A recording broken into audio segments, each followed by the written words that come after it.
Hey everyone, welcome back. My name is Mac, and today we're talking about add-ons. The great add-on apocalypse is upon us, and as such, our beautifully orchestrated and cultivated UIs have imploded, and what we were left with was just a bunch of very poorly implemented UI setups for Blizzard's default UI. They're doing a pretty good job fixing some of the stuff, but honestly, things like nameplates, the cooldown manager, certain aspects of the UI are just not usable if you want to play at a high end.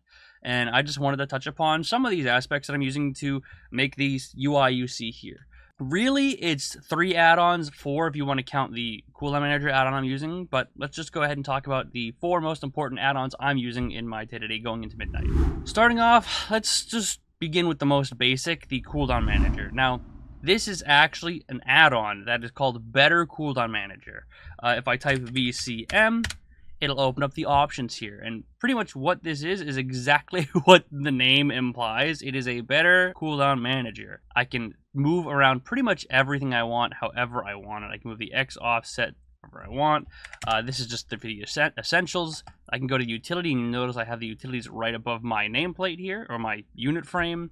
And then I also have my trinket here, which is really great because the base default manager does not have that. You'll notice I can go to trinket here, and it just auto-populates the trinkets you have. And I can make it bigger, smaller, whatever I want through all of these options. This one implements a resource bar, which works for both enhancement and elemental. So you'll notice I have a resource bar here and a cast bar that are just managed by the Better Cooldown Manager. So it all kind of maintains the same look and feel rather than Blizzard's default stuff thrown on top of a nicely kind of orchestrated mask. It makes it nice and easy for me to see all of my important stuff. I can see all of my buffs. I have my Purging Flames here, my Flame Shocks on the target. Super simple, super easy to use. Before I move on to the next one, I should say I have linked every single profile I'm using and the import string in the description below. So if you want to import the UI that I have, as you see it currently, you can do so with a link in my description.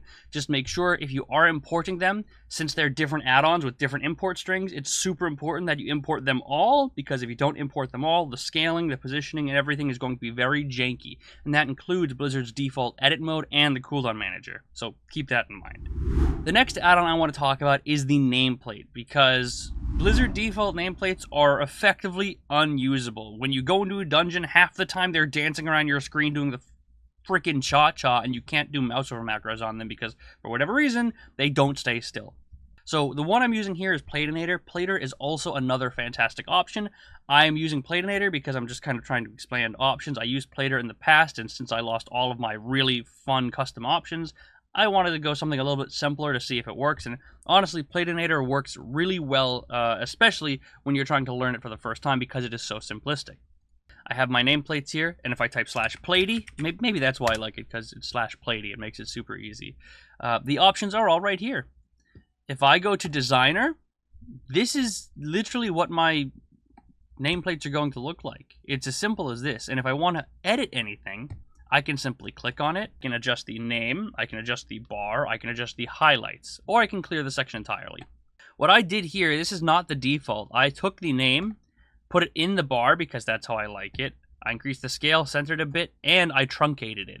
This is an option that is super important in my opinion because I don't need 3 giant descriptive names in my nameplate. It's just wasted space. If I untruncate it, it goes back to this massive long name, Cleave Training Dummy, and it doesn't even fit in the bar. But if I truncate it, it fits really nicely in the bar. Now, the part that's really going to matter a lot for some people is going to be the cast bar and the debuffs panel. Now, I made the cast bar a bit bigger because it makes it easier for me to see things, and unfortunately, I can't show you what it looks like when the casts are occurring, but this is what it looks like effectively with the scaling and stuff. If I click that, I can see who it's targeting with the cast name, the cast bar, and the highlight of who it's casting on. I can adjust the textures, the colors, and most importantly, with the cast bars, I can mark interrupt ready point. So if you have an interrupt on cooldown, where your plater in the previous expansion or previous patch would show you if your cooldown for your kick would be up, you can do that with Playtinator. Now, I don't know if that's going to be implemented or allowed going into midnight, but as it stands right now, Playtinator has it, so I suggest you use it. And then the other thing I want to talk about is the debuffs here, because this is arguably the most important part for me, aside from the cast, obviously, where I can move and adjust where those debuffs are on my screen. I can make them smaller, larger, whatever. Now, what I specifically do for Elemental Shaman, because both Flame Shock and Lightning Rod aren't a stacking debuff like a Warlock might have with Malice or a Frost Mage might have with Shatter, you notice I have the 2 here for the stack count. Since stack count doesn't matter, I don't need to uncheck it, and I can just turn on Show Cooldown. And what that will do, it shows you how long that debuff lasts on the target. Super easy, and I can do the same thing with my Lightning Rod once I build up to it. And that's all I have to worry about. Now, if I were on a class like a Mage or a Warlock that had stacking debuffs, I really wouldn't necessarily care so much about this, because if you'll notice, when those were falling off, there was a pandemic window notification. You have 8 seconds on Lightning Rod. Once pandemic window hits, they're all going to highlight. And like that, I know, okay, I need to refresh this to get that pandemic window extra duration. So I can go back into Playtinator, go up to the debuffs, and simply turn off the countdown. So then that way, it's much easier for me to see the stacks of my buff or my debuff on that target. I don't have a way of showcasing it on my Shaman. Maybe I'll put some footage here of my Warlock that you can see the stacks of Malice building and the pandemic window hitting, but this is Platoninator. Super simplistic, super easy to use, and one of the most important things about it is there is an option here for changing the color of bars with mana.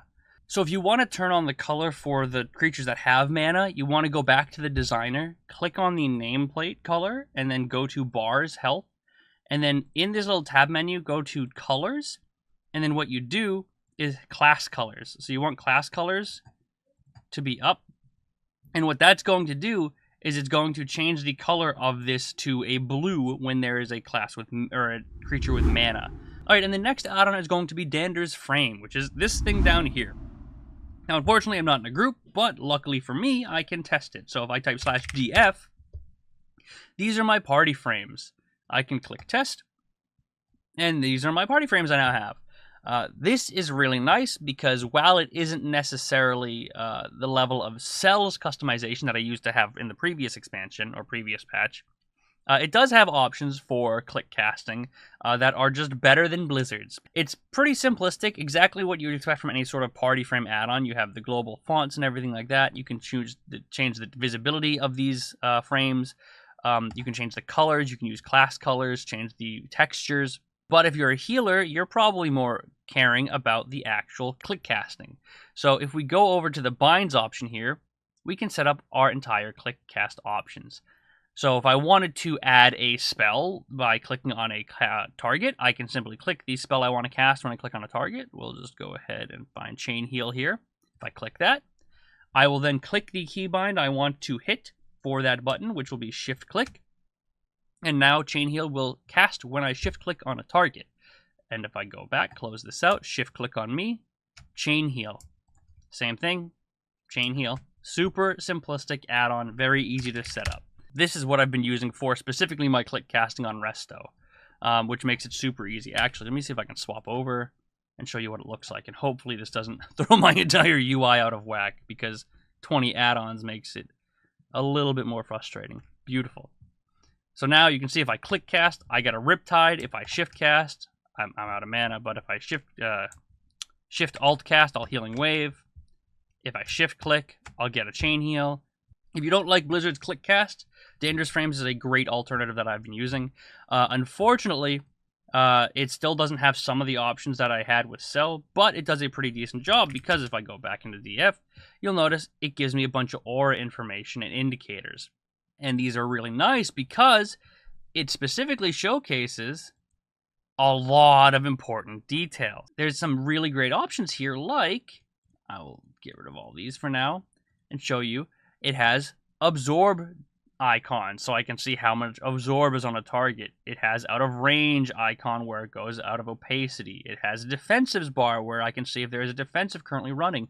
And my personal favorite option here is it has a targeted spell option.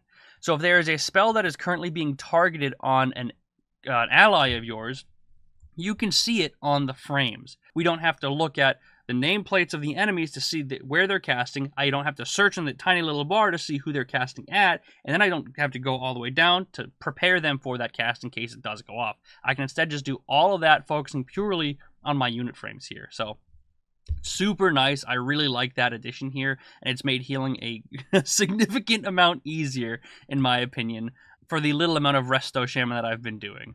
Because, spoiler alert, it's very, very simplistic for resto shaman currently. Please send them. Now, let's finish it off with Unhalted Unit Frames, and I type /UUF, and I get the same pretty much options I had for the Better Cooldown Manager looking thing, where I have all these choices for the player options, the target of your target options, target of target, your focus options, and all of these great things here.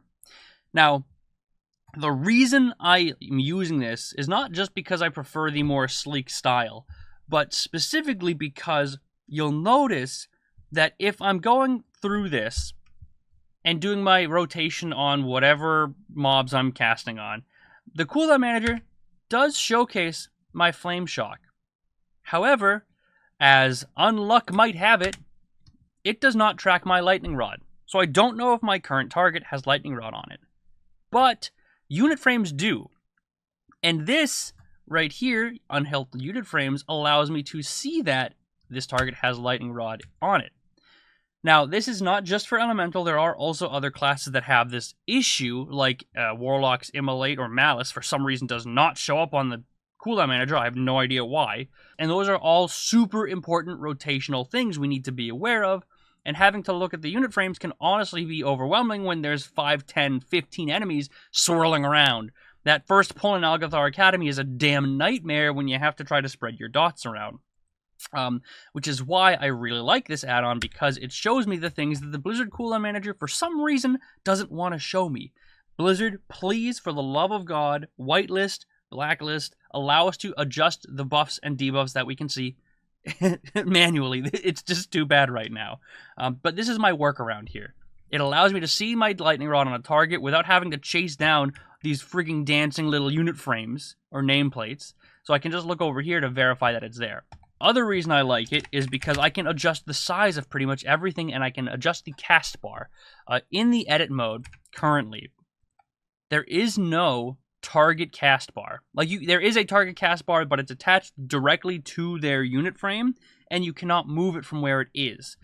But in Unhalted Unit Frame, you can do that. If I click on me and I go to target, you'll notice I have the cast bar option here, and I can move it wherever I want, all across the screen. Now, I'm going to keep it right where it was because that's ideally where I want it. But it makes it much easier to see because, one, it fits the style of everything else, and two, I can put it wherever I want. Alongside that, I can adjust the auras. Like I was just talking about, Lightning Rod, Flame Shock, all that good stuff. Shatter, Wither, Malice, whatever it is.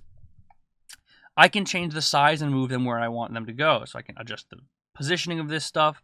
Makes it very easy, where this was not part of the default UI. This is specific to Unhalted Unit Frames and other unit frame add-ons. This is just Unhalted that I'm using, and I can change the size of them, more importantly. So I can make it very easy for me to see what's important for me to see without having to go through this headache of looking at my nameplates, looking at my unit frames, then going back to my Cooldown Manager, then going back to the nameplates to make sure it doesn't fall off. It makes you dizzy. And this is the best way I've kind of found to combat that lack thereof blacklisting and whitelisting debuffs. That's how I've set up my UI pretty much.